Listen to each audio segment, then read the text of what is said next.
Now, what I want to look at, first of all, is the media. When people say the media is the problem, they're right about most things. If you look, all of the research that we have indicates that media violence has increased in quantity, but it's also more graphic, more sexual, and more sadistic. This is the khutawat shaitan. If you watch films from the 1940s, the 1930s, the 1950s, you can see it's slow. This is how shaitan gets people. يَسْتَدْرِجُهُمْ. He pulls them step by step. These are his khutawat. You start watching films, they've introduced violence. In my country, one of the landmark films was a film called Bonnie and Clyde. That film was a major change in America in cinematography, because before that, graphic violence was not permitted. But this film showed blood, gore. Now that film looks tame compared to what they have out. These are the khutawat of shaitan. And shaitan wants violence and sex are his two, these are, because they're very powerful for the human psyche. And these are the two ways that he can really corrupt the heart. By the time the average child in the United States is 18 years old, they will have seen 200,000 acts of violence and 16,000 murders. What do you think this is doing to the psyche? Why do you think America is such a violent country? But our children have been programmed to be violent. Media violence is especially damaging to young children under 8 because they cannot easily tell the difference between real life and fantasy.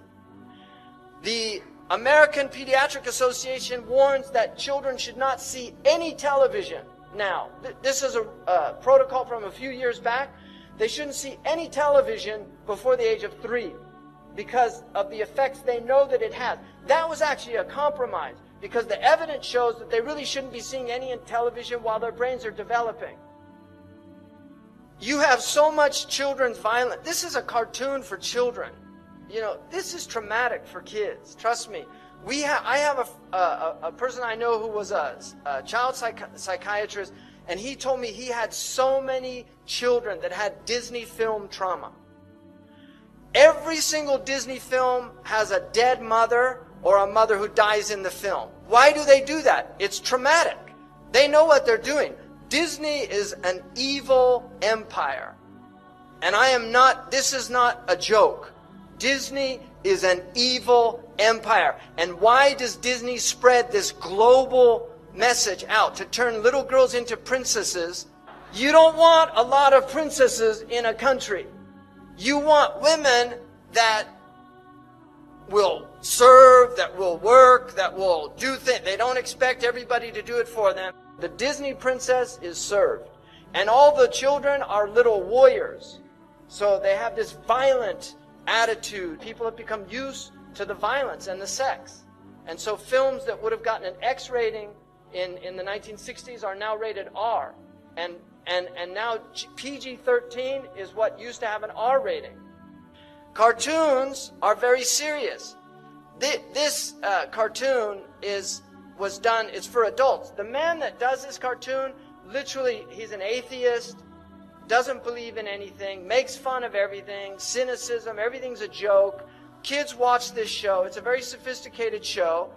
This is all about ghosts and demons and the occult. The Scooby-Doo has all these occult themes in it.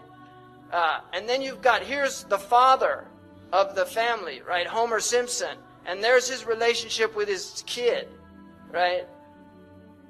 The level of violence during Saturday morning cartoons is higher than the level of violence during prime time. You've got all these cartoons here now, and your kids are growing up on this crap. And you really have to think seriously, garbage in, garbage out. You have to think seriously about what's being done to your children's minds if you're letting them watch TV. There are 3 to 5 violent acts per hour in prime time versus 20 to 25 acts of violence on Saturday morning. Children imitate what they see. If you put a kung fu film and you put a bunch of 8-year-olds and they watch a kung fu film, by the time the film's done, they're all kicking each other. Right? It's a simple fact of life.